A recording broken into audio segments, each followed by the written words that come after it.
Hello everyone and welcome to the next episode of Art Side of Life, where I chat with inspiring artists 5 days a week.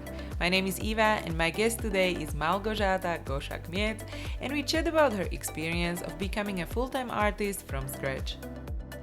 Because I actually wanted to try it out. I saw like crazy digital artists before, but I was never thinking that it's even possible for me to do something like this.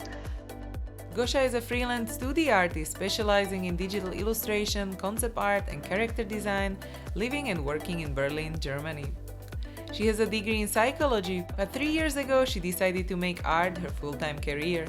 She worked for Soft Games, the world's largest HTML5 games platform in Berlin, creating characters, assets, and backgrounds for cross-device casual games, and later switched to being a full-time freelancer. Character-focused illustration is a field she enjoys the most because it allows her to bring characters to life, show their personalities and world they live in. Her favorite are fantasy characters and their worlds, especially elves living in the woods. So please welcome Gosia Kmiec, and let's get to the interview. I would like to start with kind of where it started, or at the beginning on your childhood. If you always wanted to be a designer, or did you always knew that you want to be in art? Actually, I'm this kind of person that never planned to be a professional artist. As I said, I'm from Poland, so it's not that obvious there that there is possibility of a career in art. It's always known as, come on, you will be starving artist. It's not even possible to do it. So I was, of course, thinking the same, which is, of course, kind of my fault because I was ignorant and I didn't do proper research. So I was studying psychology, actually, because I thought that this is a better choice, but I'm not sure, actually. And I was like drawing here and there, but never really learning a lot, never really putting time to study anatomy or other art basics. I was just using my pencil and paper and just scribble around for a couple of weeks, and then I was putting it on the side and not continuing at all. And then I actually was in a relationship, and I was planning to go on a trip to France. I was actually planning to move to France because my ex-boyfriend was French. And I was like saving all the money for this purpose. I was learning French. I was trying to find jobs already in France regarding psychology. Yeah. And I was just focused on this. And then the relationship didn't work out. Oh. And I was like, damn. I was a bit pissed off, but then I thought, I have so much money saved. I did all these things to prepare for this, and now I don't need to do it. So I just went to the car, drove to the first electronic stores and bought my first Wacom. Oh, cool. Because I actually wanted to try it out. I saw like crazy digital artists before, but I was never thinking that it's even possible for me to do something like this. Yeah, besides, I was having also this period of thinking that this is not even true art because it's on computer, so it's not true art. But I was just jealous because I wasn't able to do it myself. So I bought my first Wacom and I was like drawing a bit. It was, of course, disaster because transitioning from paper to Wacom was big change, and I didn't have any knowledge in art, so I was just trying to scribble around and I didn't really knew how to do it. I was frustrated. Yeah.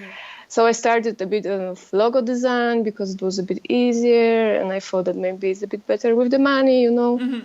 And I was trying a little bit of this, but I still didn't feel like full satisfaction. So I thought, okay, just put it on the side, start learning and try to do what you want. And I did it, and I actually was learning a bit. I started to watch tons of tutorials about anatomy and stuff. I was drawing like faces all over my sketchbook, trying to master a little bit of this basics. And then I actually got my first job, but I wasn't good enough to get a job. It was just pure luck. And what was the job? Drawing. I was drawing for mobile games, but it wasn't really. I mean, the company wasn't really serious. They were having some projects, but it was like a bunch of really noob artists trying to do something. And I was drawing like clothes for creator games, like dress up your gear or something like this. It was pretty fun. But yeah, then I saw that there are jobs, which I never researched before, of course, because I was young and ignorant. Yeah, and I just tried to pursue this with a bit more knowledge and trying to research what I can do. And here I am. Yeah, I mean, it's quite a journey because when you started to learn, it was still in Poland, and then you watched, Yeah. yeah, and you watched YouTube videos when you mentioned that you were learning for other. Okay, yeah. Yeah, I was watching YouTube videos, and yeah, basically this was my beginning, only YouTube videos. Yeah, yeah. And did you research Yeah. like a different artist, or did you have like some favorite ones, or you kind of combined everything? I had few favorite ones. I was learning a lot with Mark Brunet. It's from Cube Brush. He is amazing. He was working for Blizzard and all this crazy stuff. Also with Psycra, who had really great anatomy tutorials. And there were a few others that are like those popular YouTubers, but those were my main two that I was reaching out to. Yeah. And did you do also like these live sessions when you were drawing people like in a real life or YouTube videos? Because I was just recommended that recently that you can do it on YouTube. I kind of didn't realize that. To do like a live session to draw humans? Yeah. I actually never thought about it, to be honest. Yeah. That's crazy. I never thought about this opportunity. I was like participating maybe 2 live sessions, but live. I was going to the art school and they had a model, but I never thought about doing this like with video. That's crazy. Right? What can I will you discover a do whole new world now. Exactly. I mean, because I wasn't growing up with YouTube really, and now what you can do, you can just learn anything what you want. It's amazing. It's crazy. You can just be everything if you have time and you have willpower. Then you can just learn everything you want. It's crazy. So exciting actually to find it out. I really liked it as well. And so when you were talking about like you wanted to move to France or learn how to do digitally, kind of which were the biggest decisions which you had to do? Was it this move out of your country, or was there something else you kind of had to decide for? I mean, to move out, when I was planning to move out, I didn't plan to be an artist. Then I was still in my psychology period, and I was thinking about this. But then this whole idea didn't work out because my relationship ended.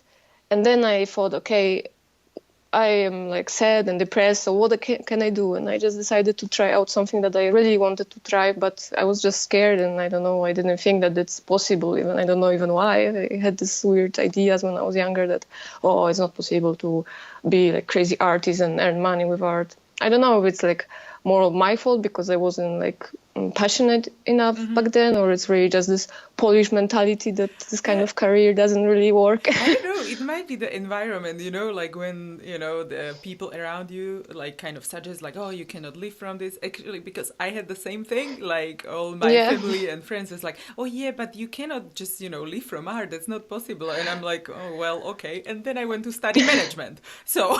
Of course, every time the same story. Yeah. So I had a similar thing, and I totally understand. So, and when did you decide to move to Berlin? I actually went for an art festival. It was my first art workshop festival. It was in Croatia, IFCC.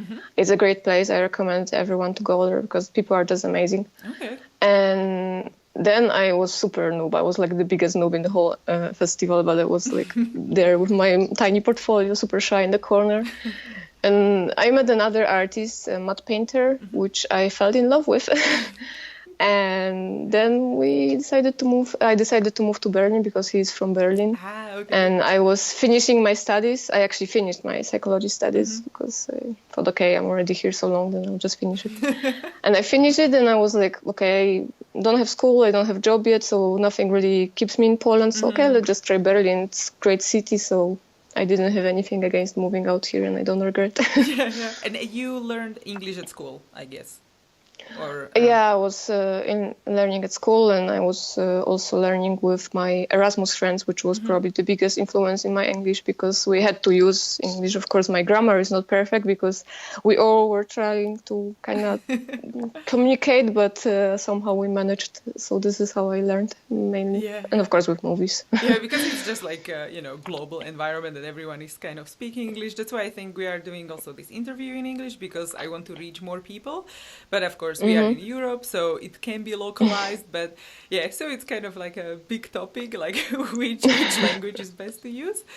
But I think English is the best. Yeah, yeah. My family probably won't watch the interview because they don't know English, but maybe I'll translate them if they will be interested to hear it. Yeah, but then imagine how many people you can inspire, like young, inspiring artists. So Oh, that would be nice. So I think that would be super cool. And as we talk about like inspiration, and your boyfriend inspired you maybe to move as well, or kind of not as a mentor maybe, but part of the inspirational kind of influence of people. Was there a mentor in your area as well? I never had like one person who would lead me through this art journey, because I didn't have any friend who was really into art, and my family also is from completely different directions in terms of business. So I was just with internet, basically. Internet was my mentor. Well, and of course, all the great artists out there who were taking their time and post all those tutorials. Yeah, so you looked at other people, what they're doing, and maybe how they also approach internet, right? Yeah. Yeah, definitely. I don't know. I'm so inspired by so many artists. Sometimes when I'm browsing, I'm of course really depressed because they're doing crazy stuff, and I'm like, oh my God, what they're doing, how to even get there. But of course, it's also really inspiring to try to reach the same level. Yeah, but then, I mean, we should compare with our art in the past, because then, then you see the progress, and that can be more motivational, right? Yeah, I love to compare my art with my old pieces. This is the best part ever. Yeah, it's like, oh, that's cool. No, exactly. And when you mentioned as well, like environment and the advice and good and bad advice, what was like the best advice you ever received? Because maybe the worst, I would say not you cannot live from art. I mean, at least for me. And kind of the good one. The good one was probably just super basic, just try. It was from my parents, which were, of course, also a bit scared because daughter wants to be an artist, come on. But they, of course, were supportive, and they said, okay, just try and see how it is. And really just trying is the most important part of it, because if you will not try, you will never know if it works or not. Yeah, that's true. Yeah. And when you create the artworks, is there a vision or mission which goes through all of your artworks, or some kind of like inspirational message? Or I'm not sure if it's like a motto or something like this, but I really like to think about putting a little bit of magic to my art. I don't really want realism, because realism is outside of my window every day. I like to draw fantasy and some characters that might exist but not really in our world, and it's kind of exciting to create some worlds and try to figure out how it could work. I don't know, I like this small sentence that I have in my head, that if someone doesn't thinks that magic doesn't exist, have never heard of art, because this is what art is. You can just do whatever you want.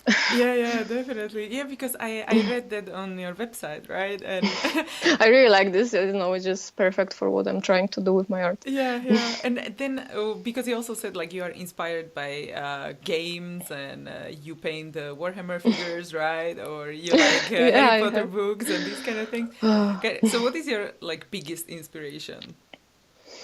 It's really hard to choose, because there are so many things that inspire me. If you already mentioned Harry Potter, it's not really like direct inspiration, but the moment that I read Harry Potter books, I was just completely addicted, and I started to read a lot of books afterwards, which before Harry Potter I was barely reading anything. And this expanded my visual library so much that I just had all these ideas. And I'm still addicted to Harry Potter. I'm actually reading now the second book. And I don't know, there's just so many great things out there. Other artists are just amazing. Nature is great inspiration. We just came back from Iceland, and all those crazy landscapes there. I don't know, I just see those mountains, and I can think what kind of like character could live there, what they would do, what kind of world they're living in. I don't know, there are so many things that can inspire me that I really cannot choose one. But I think it's a really good idea, as you mentioned, like when you see some scenery, and then you can imagine what character can live in this scenery, because then you have like the whole story behind it. Yeah, I love to do this. I don't know, it's just so exciting. Sometimes I would look at the tree that is behind my window, and I would think about those tiny elves that are living in the branches. I know this is my favorite story sometimes when I'm trying to warm up before work. Yeah, but that's really good idea for how to warm up and motivate yourself, because some people can have this like creative block or feeling stuck, Yeah. and kind of how do you continue from that, right?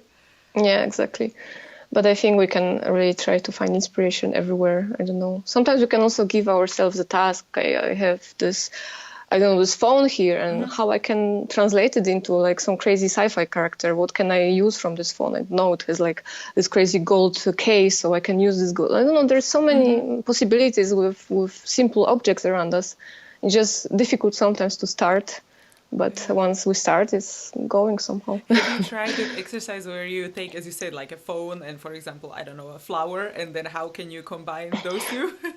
I didn't go that crazy because I'm kind of limiting myself and mostly working with organic designs. I have to change it and work a little bit more in hard surface because it's also important. But I'm trying to take inspirations from plants mainly because they are crazy. Plants and fishes are crazy. Have you ever Googled fish? Jesus, there's so many crazy fish designs. I cannot even believe it. Yeah, the colors. So yeah, shapes, nature. Yeah. Wow. So yeah, nature is probably one of my biggest inspirations, actually. Yeah. For me as well, I really like to explore what is where and what colors especially. And but what I wanted to tell you, there was something. Now because you mentioned as well, like the Harry Potter inspiration. And have you been in Porto in the library? What is it named? The Lulo Library. No, I've never been there. What's this? Because then apparently she was writing the books in this library, and it has like these amazing staircases, which is like this swirly thing, and the decoration of the books, and it's just amazing. And so you have to go there, and any other fan. I have to go there. I have to go. I love this kind of places. They're amazing. I would like to have this kind of library in my future house one day, maybe. Yeah, because the staircase is like three different staircases put together, I think, and it's all swirls. Oh man. So it's amazing. Nice. Yeah. I have to talk with my boyfriend about the next trip. Yeah, so Porto for Harry Potter fans. Yeah. So definitely. Yeah. So that's definitely okay. So we have the inspiration. Oh, and I wanted to ask you as well, like, what is the weirdest thing which inspires you? I cannot even say it's weird or not, but I'm pretty inspired. Maybe it's a bit narcissistic, but I tend to be inspired by thinking about the future. Like I'm thinking, okay, one day I will be able to draw this crazy thing, and I'm like excited and I want to try it right away, and thinking how I can tackle it. And I see that I cannot tackle it now, but I am super inspired to be able to draw this crazy thing that I imagined. And I think this thinking about future, what I can do if I will learn, is also pretty big inspiration. I don't know if it's weird or not, but this was the only thing that came to my mind. I mean, I really like that idea, because sometimes when I also want to draw something and I was like, maybe not now. So it's actually really good to challenge yourself. Yeah, it is very important to improve, because being stuck in our comfort zone is really not good. Exactly. And if someone wants to do what you do now, what do you think they should start? Or you mentioned Wacom or other tool which they should just start with? Wacom is not important. Wacom is important once you really want to go into digital art. It of course makes things really easy, because it's easier to sketch and easier to learn when you have digital tool, because the possibilities are all possibilities are yours. But it's not necessary. I was just drawing with pencil and paper, and it was completely fine. And what I would suggest is just to start learning basics, because maybe it's boring and it's frustrating to hear, but I really think that art fundamentals are the most important. Anatomy, composition, light, values, everything. This is just pure basic that everyone should start with, and then experimenting and going crazy and trying to figure out how we can combine our ideas with our knowledge and try to find this perfect point which satisfies us. I don't know, but basics are definitely the start. So you draw every day? Yes, I draw every day, 8 hours, 10 hours, because it's my full-time job. But before, when I was learning, I was also drawing a lot. Then I had a little break. I mean, not really break, because I was working full-time in a game studio, so I was also drawing, but more for games, not really learning. And after work, I didn't really have energy anymore to continue, so I had this small gap. But then I become a freelancer, and I'm drawing every day now. And how would you then compare like full-time job and freelance? What is kind of the biggest challenge, and what did you like the best on the full-time and now freelance? Kind of compare these two. It's hard to tell because I was working full-time only in one company, so I don't have like wide expertise in this Maybe area. your experience. What is cool about full-time job is that the money is flowing every month, so you don't need to worry. And I was working for mobile game studio, so the work was also easy because I was drawing games for children, so there are really easy designs, and it wasn't crazily stressful. The work wasn't crazily stressful. But I wasn't satisfied enough with what I was doing. It wasn't what I wanted to do, and I was also often disappointed by the way the whole company worked, so it was really easy to lose motivation. And I was also really bothered by the fact that I couldn't work afterwards. I mean, I could, but I was tired and lazy, and of course I could force myself, but I didn't feel like I want to do it at this point because my energy was really low. So this was my biggest problem because I wanted to do things, but I didn't have time for it, and I was frustrated. Your project. So then my project, my paintings, like one painting was taking me 1 month because I was working like 1 hour per week sometimes, and it was really, really awful. But it was easy because I didn't need to be worried about money, which is different now because with freelancing it's a bit different. You have to really be prepared that money can not flow so easily. Maybe there will be months without any money, and you have to be prepared for this. Yeah, so you have to Maybe plan you will ahead, kind of. Yeah, of course. You have to plan ahead. You have to be open for many different projects, even if they're not that crazily interesting. And you have to also work a lot on your own stuff if this is what you want to do. Kind of, because otherwise... Yeah. So you have something to show as well, because sometimes when we work on projects, then it's still secret, maybe it's not released, so you cannot share it. So because a lot of people who want to go to this field and just to start, so kind of to explain them like how it can work. The most important thing with freelancing is to like know what you actually want to do and what you can do with your current skill, and have this in your portfolio. For example, my portfolio is not satisfying at all for me because I want to have much more character design sheets there. And for now, I have basically only illustration and a few commercial projects that I did before. But I definitely need to expand it, because if you cannot show what you are capable of doing, then many clients won't even know that you can do it. So this is really important. And how do you split your income source? So you are full-time freelancer now, and and all your income is mainly from freelance?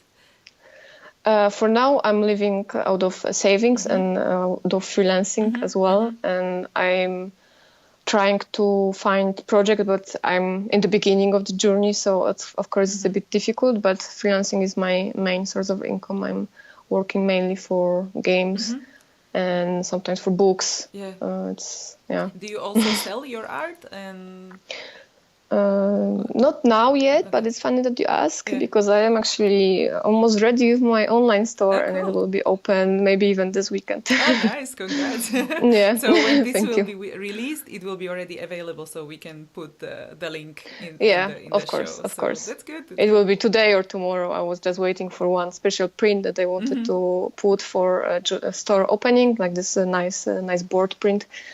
And this will be some limited stuff, and I was waiting for this. Now I have it, so everything is ready, and I can open the store. And where do you do your store, or is it your website, or is it like Society6 or Redbubble or something? I opened store on Store Envy because it was the most satisfying for me. I was happy with that I have to provide prints on my own, so production is on my side. But I was happy with the fact that they are not stealing 90% of the sale, like other.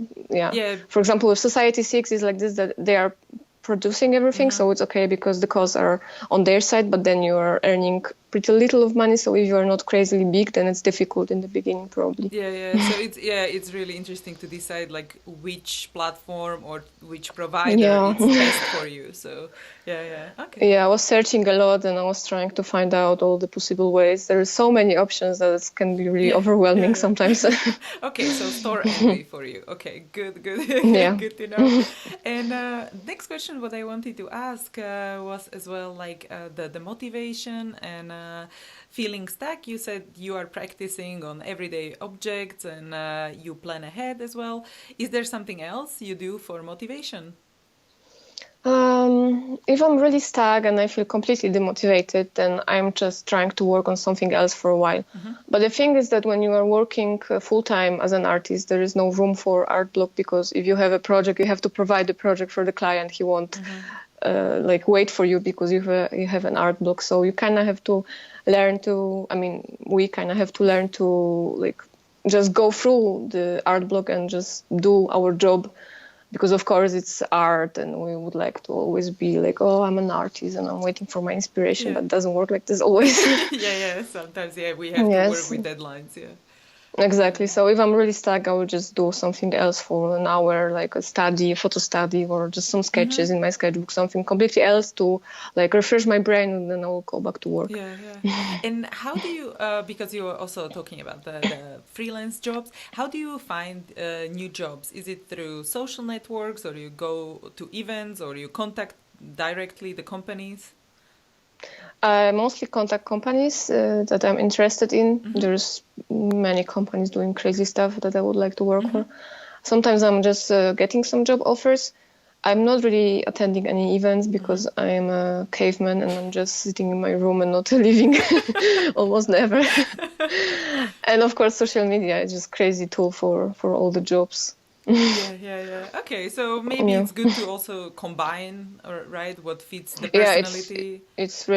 It's really important to combine things, because one source is, I think it's not really enough. Maybe when you're working already for quite some time and clients know us and they know that they want to hire us, then this is maybe enough. But when I'm starting, then I have to take from different sources, because it's not that easy. Because I'm more like blah, so I'm okay to go for events and just talk to people. But if people are introverts, so that's maybe social media is better, because you can just like write and be still in your own space. So if someone is scared to talk to people, then for sure internet is opening all the doors. I'm not really like introvert. I have no problem with talking to strangers. I just don't really have time to go to events. I really would like to go to some conventions or this kind of things, and I plan to do it in the future, but for now I'm really focused on starting the freelancing, so this is my main focus for now. Because I just read there is something in Berlin, some Comic-Con thing in September. So I heard of it too. I need to research it, and maybe I'll go there. So maybe we can meet there. Oh, that would be actually nice. Comic-Con is everywhere. I thought that I think that in Berlin is pretty big actually. So I wanted to go there as well one day. So I need to research it just like now and see which conventions are good. Yeah, we can keep in touch about it. Yeah, definitely. That would be cool. Because I've been to CTN last year. The one in LA, and that one was quite good because it's like creative networking, so most of the creative people like illustrator, artists and directors are there, so that's cool. I would like to go to this kind of thing. I have to really plan it in next year probably. When everything will be already settled down here, I will just go and see. But I think Berlin is the best place to start when you are there, so yeah, Berlin is awesome. And what I also wanted to ask you is like, before you started this art journey, was there something you wish you have known now when you are here and like before you started? Before I started, or when I was already interested a bit and just making first steps? Before you knew you wanted to take this like professionally.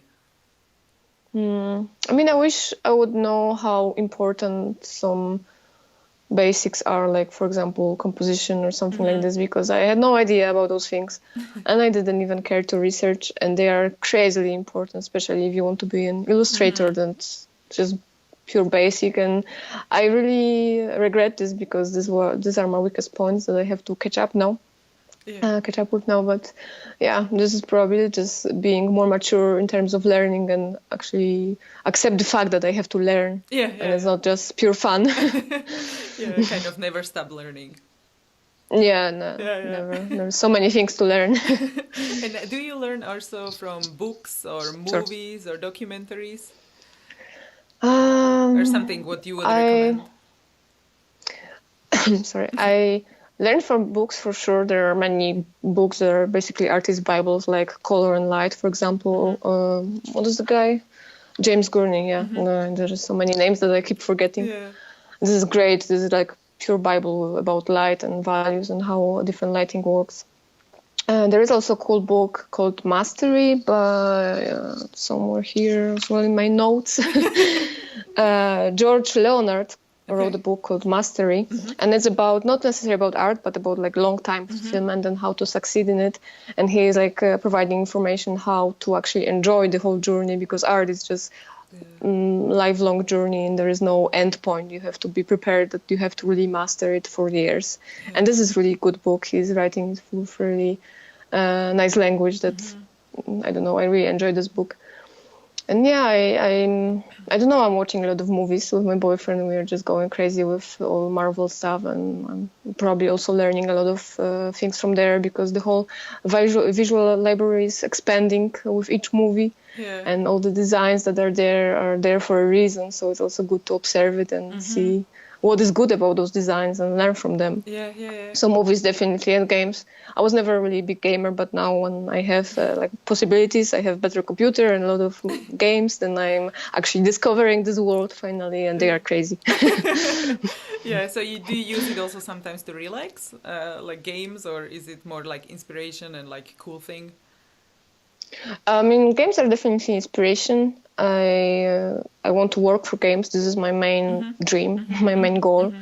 So I'm really trying to observe artists who are working for games, mainly concept artists. But I'm trying to do a few first steps in 3D as well. Maybe this will work. Cool. Yeah, but it's really, really basic. I don't have really time for it now. But I plan to do it in the future, and we'll see. Oh, cool. And so, because also you touch upon the future, and kind of where do you see yourself in like 5 years, or what would you love to do if you cannot fail, or if you are not scared of anything, and this is what I will be doing?